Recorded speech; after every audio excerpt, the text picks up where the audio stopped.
What's happening, everybody? Welcome to the channel. Welcome back to the channel. Thank you for tuning in. If you've never been here before, please hit the subscribe button, hit the notification bell. Everybody else, welcome back. I'm going to take you into Attica Correctional Facility right now, bring you to a few stories from when I was in Attica. I've done a few videos on Attica you can check out, but I'm going to tell you about some of the guys I was in there with and how serious of a place it was. Out of the 50 prisons that are in New York State, Attica is definitely one of the most serious, if not the most serious prisons. Attica is considered a terminal facility, which means there is a lot of life is there, a lot of people in there with a life sentence. A lot of the guys I was in there with will never make it home. Some have died in there, some have made it home. A lot of guys with sentences of 50 to life, 40 years to life, 25 to life. I mean, just a long term facility that's run like a military. Um, I'm sure many of you have seen videos on Attica after the riot took place in the 70s. I believe it was September 9th, 1973. After those riots, the place started to run like a boot camp.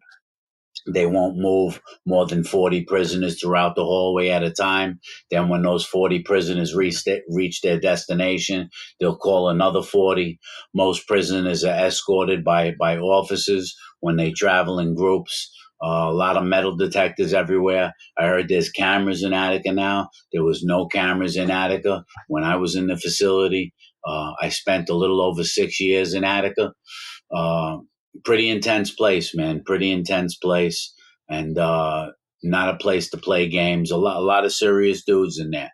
I'll tell you about a particular incident before I show you a few pictures of some of the guys I was in there with, some of my buddies. But I'll tell you about a incident of when a new prisoner came in. He was a black kid, small kid in his 20s, maybe 130 pounds, soaking wet. Not a big guy at all, young man. And when you go to the yard in Attica, well, they have an expression that's called "Did the office?" I'll give you an example. When I got to Attica and I made it to the recreational yard, the other prisoners said, "Yo, did the officers rape you yet?" I said, "What the hell does that mean?" And it was the officers performed such a body frisk, such a pat down on you that they would do it in complete violation. In other words, as they're patting you down, they're grabbing your genitals, they're feeling around your genitals, they're taking their hand, they're putting it in between the crack of your butt, acting like they're checking for contraband. But what they're really doing is violating you. And what they're really doing, they do this to the new guys when they come in, especially. What they're really doing is degrading you on purpose to show you that they maintain control and they will do what they want to do. And a lot of times when they were doing this to you, you can smell the alcohol on their breath. They're drinking on the job, big country boys. And you're on your way going to the recreational yard, you're walking in a line, and they pull you out of the line randomly. Let's say 40 guys are going to the recreational yard at a time. Every 4 or 5 guys, they'll pick someone out. You step out, you step out, you step out. And then you got your hands on the wall so they can pat frisk you. And when they're doing that, right, as I said, they're taking grabbing your private parts, and it's a really, really degrading experience. You know what I mean? And a lot of times, if you react, they're going to hurt you physically. So you really have to sit there and take it. And they call that being raped by the officers because of the violating way in which they pat frisk you. So anyway, as I was saying, this younger black kid came in and he was brand new and he was on his way to the recreation yard and the officers did that to him. They violated him. They made him feel really scared and really uncomfortable. And then they sent him, when they were done doing that, they sent him to the yard. Well, this kid made a decision that he wasn't going to allow the officers to do that to him. And the very next night, the following night, when it was yard time, and he came out of his cell to walk to the yard, he had 2 pieces of sharpened steel, very long, as long as a ruler, 12 inches, and they had handles on them, and they had points, and they were two shanks, what they call shanks. He had two of them, and he had them up his sleeves. And when the officer opened the gate to let him go downstairs to the yard, he stabbed the first officer right in the neck. And then as the other officers came to help, he stabbed about three of them. He was trying to kill them. It was amazing that the officers didn't die, that they all lived, but they were stabbed up pretty bad, you know. And to be honest, listen, the officers had that coming to them because they abused this guy unjustly the night before. They violated him unjustly the night before just to show their power. And I understand that was one of their techniques to maintain control, to violate people. But on this time, they violated the wrong guy, and he was out to kill him. What's amazing is I heard that young black kid lived. Usually they beat you to death. Never saw him again. You know, they take him. I'm sure he made it to the infirmary with broken arms, broken jaw, broken legs, and then they send him to another prison somewhere after solitary confinement, probably for a few years. You know, after that, they locked down the whole correctional facility. We were locked down for about 5 days. They do a facility search, which means they search every single person's cell. They take things away from you. They throw out everything you're not allowed to have. You know, they beat up 4 or 5 prisoners to show that they're the ones in control during that facility search. Excuse me. And so that was a bad one. You know, that was on my company. I was able to witness that. I was coming out of my cell to go to the yard. I was able to see that incident. You know, that was a crazy one. You know, I was there. My neighbor. I had a guy 2 cells away from me. My buddy Sharif. That's Sharif right there. Sharif is a brother to me. You know, Sharif is like my brother. I'm closer to Sharif than I am my own brother. Sharif had 25 years to life. He served 27 years. I've done a video with Sharif before. Sharif made it out. He was released on parole after 27 years. I'm in touch with him on a regular basis. We talk twice a week on the telephone. And I'll do anything in the world for that guy, and I know he would do anything for me. You know, if I called Sharif right now and said I got a problem, he would be on top of it. You know, we built a very good relationship there. In this next picture, that was an Attica, me and Sharif. You know, in this next picture right there, that's me, Boku, and Miguel. Those are two Dominican brothers, two real serious, good dudes. Miguel, who's on my left, who I got my left arm around. Miguel was caught with 30 kilos of cocaine, and he was sentenced to 50 years to life under the Rockefeller law in New York.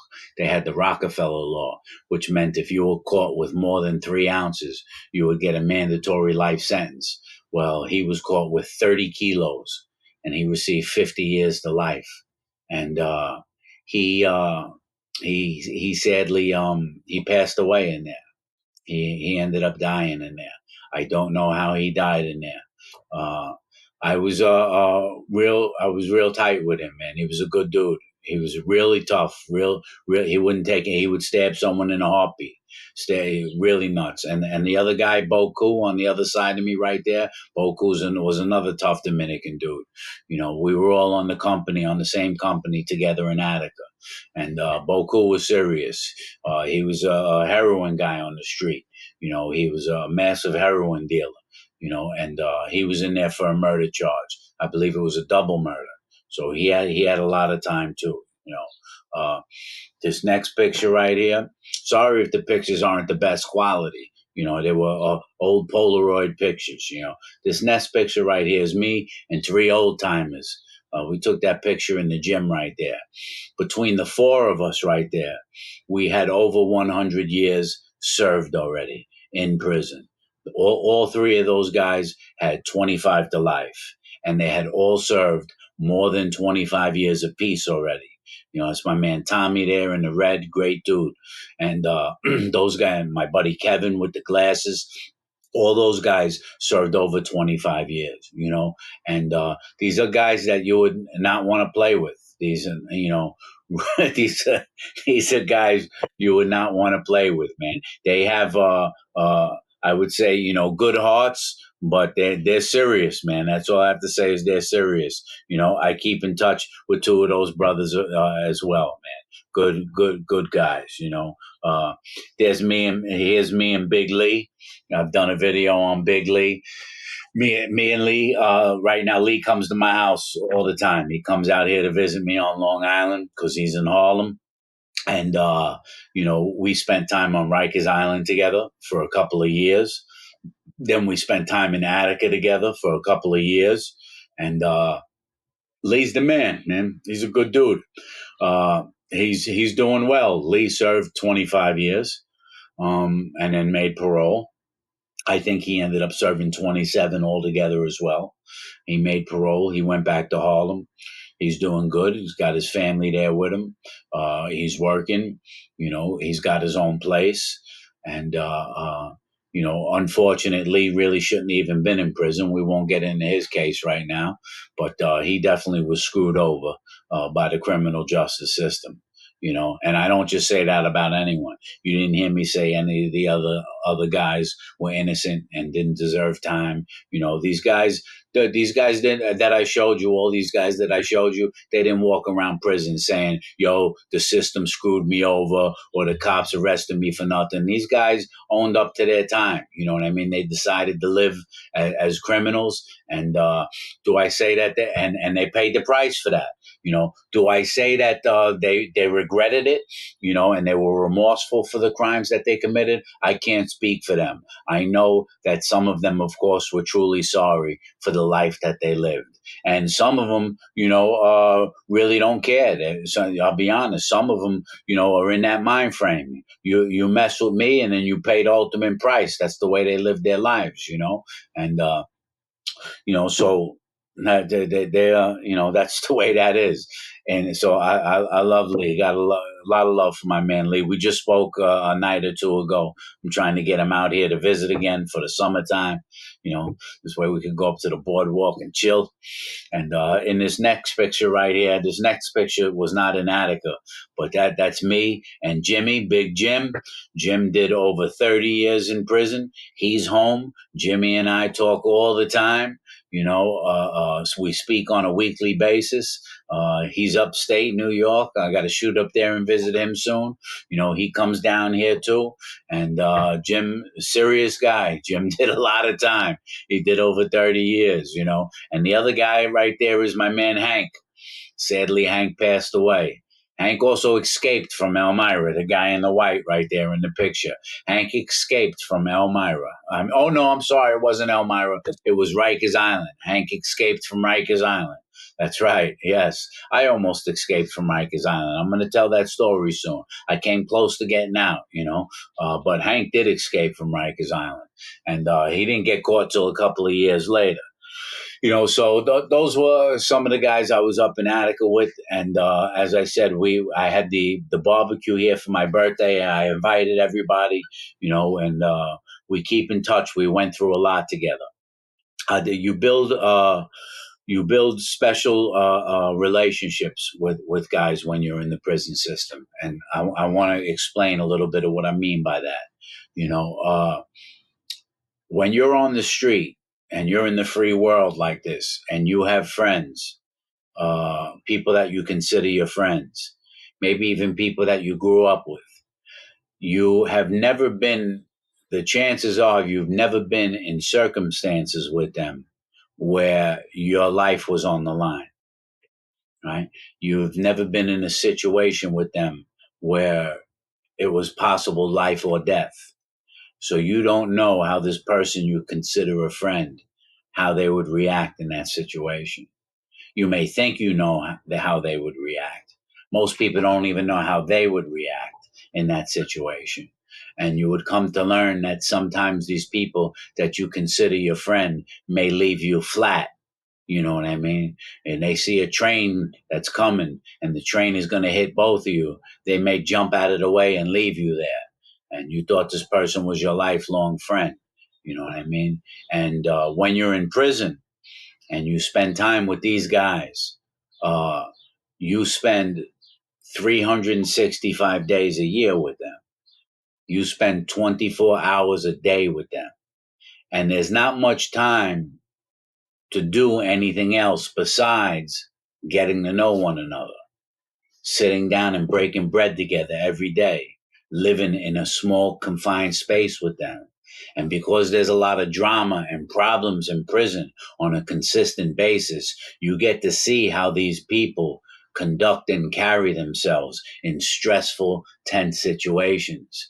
And when you yourself get into a situation, you learn who is going to be there for you and who's going to go away. Let's say you have let's say you have a problem, because there's problems in prison. And let's say you tell them, yo, listen, I'm going to the yard tonight, I'm going to the recreational yard tonight, and I'm going to have a beef out there, I'm going to have a problem out there, I got a problem with this guy. You'll notice that some of the prisoners that you hang out with on a daily basis, they won't come out to the yard that night. They come out to the yard every single night, but they won't come out to the yard when they know that you're going to have a problem, right? And then you'll have the guys that come out, and then you'll have the guys that come out with a shank and a knife. I've had guys do that, like my buddy Dave. I had a problem. Next thing you know, Dave has got a big freaking knife in his hand. He said, "Yo, what do you want to do? What do you want to do? Let's get rid of this guy right now." And I said, "Listen, Dave, calm down.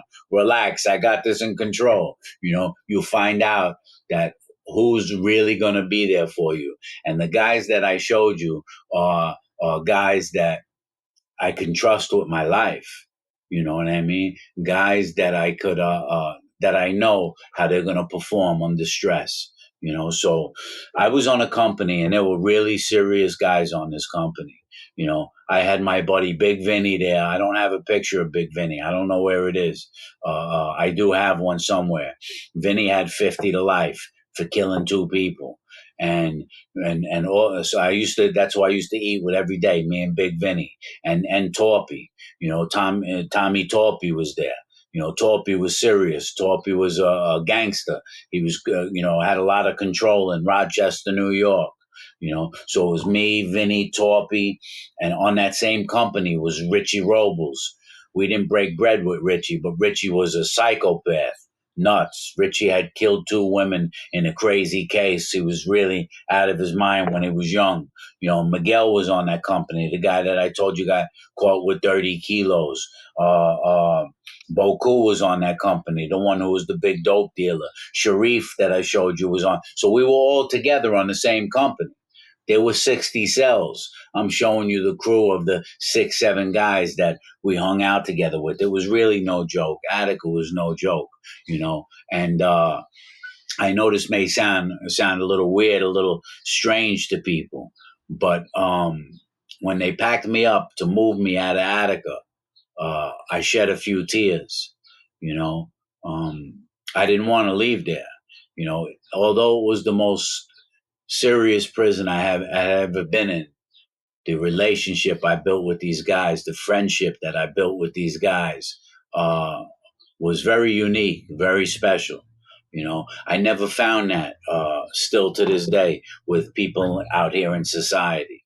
I have never met anyone out here in society like I can trust, like those guys that I show you. I never met anyone out here in society that I know will have my back no matter what, like these guys. A few of those guys are home right now, and I can call them right now and tell them, yo, listen, I need you at my house right now, and they will be here. You know what I mean? And they will be here, and I will do the same for them, and I have done the same for them. Because we went through a lot together. We shed a lot of tears together. We experienced a lot of the same pain together. And so there is a unique relationship of a unique connection that you form with the guys that you do time with. Don't get me wrong. The majority of guys that I met in there, I wouldn't trust them as far as I could throw them. The majority of them. You know what I mean? I can go through the list of those guys. I'm showing you just a few of the guys that I love, and I'll always have love for them, you know. So I'm not trying to make it like it was a good place. I'm not trying to make it like we had fun, even though people say, "Oh, you guys sounded like you had fun in there." On some days, we did have fun in there. That's the old saying. We tried to make the best of a bad situation. We didn't want to tie a rope around our neck and hang up and hang ourselves. Even though some days we may have felt like doing that, we all got together and we went through it together. And so that's that's a little story about Attica and the way you could build friendships up there. You know, and that place is serious, man.